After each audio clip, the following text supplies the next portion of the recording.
If you're interested in supporting this work, you can support me on Patreon, and that will help me make more videos and more podcasts for you in the future. Click the link down below on Patreon, or I'll put the link up here in the corner to Patreon, so you can go there and become a patron supporter. Get mantra and meditation MP3s at JasonGallant.ca. Today I thought I'd talk about the heart, the spiritual heart. Now I'm sure there's a lot of technical jargon out there about things, but what I'm going to say is, from my own experience, the importance of developing the heart chakra. Now, there are different mudras, I'm sure, and different types of spiritual techniques, devotion being the most important, or one of the most powerful. But there are also mantras like Aham Prema and Om Radha Krishnaya Namaha, and mantras that assist you with developing the heart chakra. Now, a lot of times, the mind is nothing more than limitation. I mean, it sees fragments, it sees pieces of things and compares it to that thing, and has boundaries around certain stuff and says, okay, this is separate from that. But the heart is unbridled possibility. It is the miracle place, really. It's this expansive place within you that is not imprisoned. It is free, truly. Now, where people get caught up is that they believe that their feelings are true. The feelings that have to do with suffering, they believe, oh, this, I am that now. I am that feeling, that suffering, and I am forever tormented and stuck in it, and I must take action in order for this to go away. But when you are on the devotion path or the heart path, you face these things and realize that if they are in alignment with suffering, that they are not telling you the truth.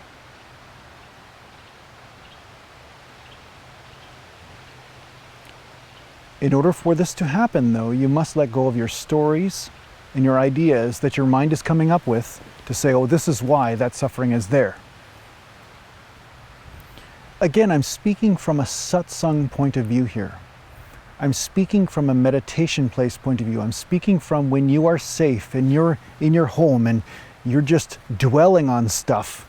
That is not helping you become free. But it's not helping you experience your freedom.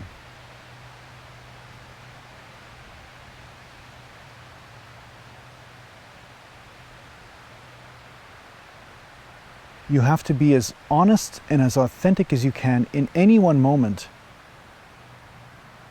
And a lot of people justify the suffering that they create. They look externally and say, oh, this is why I suffer, this is why I feel this way, this is why I feel this way. And that's normal, that's okay. But at some point when you are finished with that game, it's time to let it go. Stop putting a bottle stopper on top of your head and preventing the suffering from traveling upwards into the universe and then becoming divine bliss.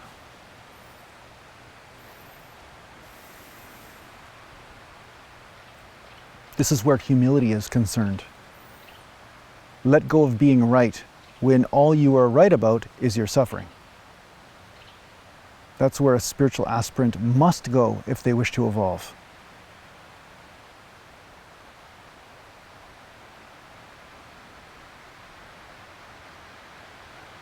Stop being right about your suffering. It's only keeping you in suffering, you see? So as much as you might be justified in feeling whatever it is you feel, I get it. Okay, but the question is, what is the doorway to freedom? Where is that? What is it? Can you access it in this moment despite what's going on around you? Despite what you think to be true? When you're ready to do this, you're ready to access the unbelievable potential of the heart.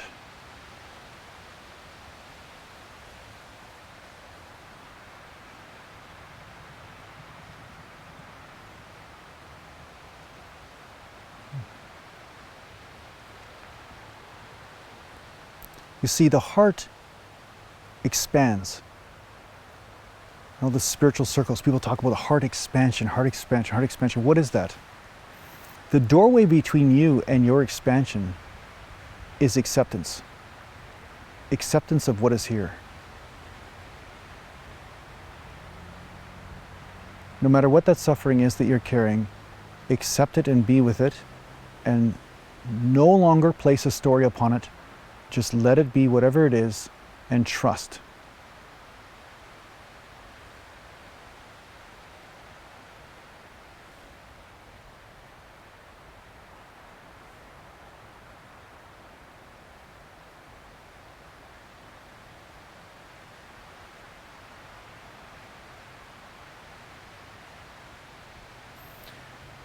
As this happens, the suffering gets fed into the fires of the heart.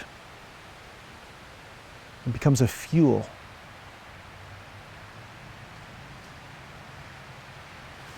The fuel that is needed for the heart to expand into the next level of conditionality, but it's at a higher level of unconditionality, meaning your happiness and fulfillment has a greater level of unconditional love to it. Your fulfillment is not as conditional as it was before. Like the metaphor that has been used by many yogis where they talk about the raindrop.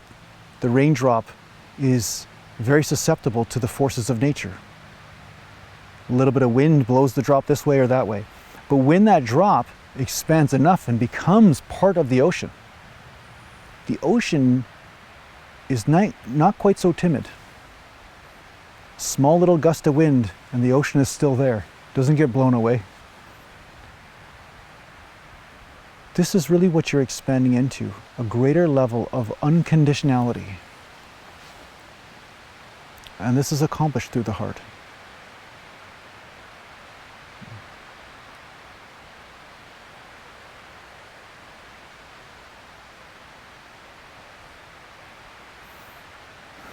Whenever a barrier is breached, your own limitation, say there's a wall of suffering that you believe for a very long time, and then it all of a sudden becomes one with you, and then it's no longer there, and you're like, oh, what happened to it?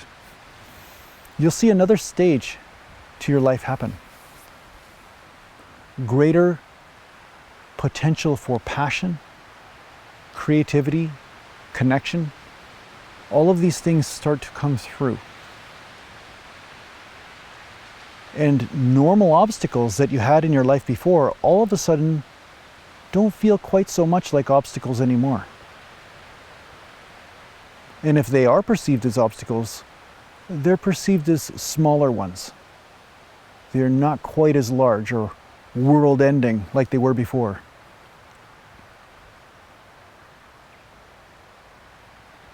So when you piece this together, you start to realize how the heart and abundance, prosperity, happiness, how it's all linked in there. Because at some point, the heart will become, or allow you to become, a master of overcoming obstacles. Not through a warrior spirit, but just through passion and happiness. You just love life so much that that becomes more important than the ideas or limitations that the mind comes up with.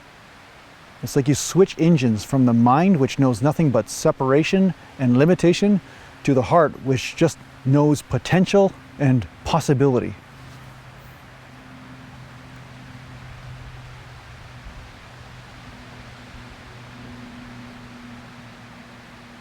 This is probably why Ganesha is associated with the heart.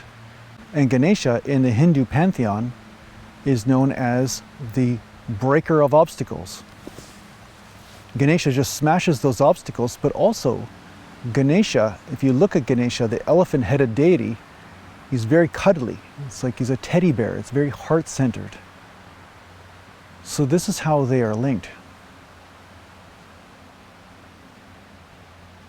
You've probably seen it in yourself a few times in your life too, where you just love something so much that the obstacles that were before you and that thing or that person or that situation. Normally they would have been a deal breaker for you, but in that case you're like, I don't care. Those obstacles are nothing. I love this situation or person or moment more than caring about those obstacles and believing that they are going to limit me. So really your heart is your superpower. Your heart can allow you to smash through obstacles like nothing can. Because when you're in the middle of that fire of the heart, it says, I don't care about what the mind's saying. I don't care what makes sense. This love is driving me further, driving me towards a deeper level of connection with life itself. So this can also be applied in your spiritual path.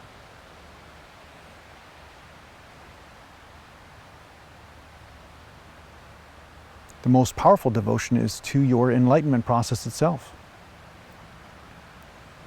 where no matter what happens in your life, you are still driven by this love affair with the divine you have. That is the overarching foundation. That even makes sense. But it's like this whole, it's that overarching paradigm by which you function. No matter what happens, you're still back in alignment with the great all, the great oneness. Your awareness is always trained on that greater omniscience. Instead of believing the little limitations that are constantly trying to convince you that you are this body, you are this situation, you are Monday, and there's no such thing as Tuesday. That's kind of the way the mind works, right?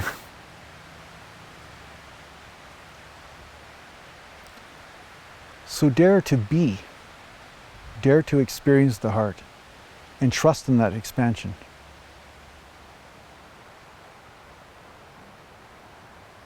I hope this helps you on your spiritual journey. Take care for now.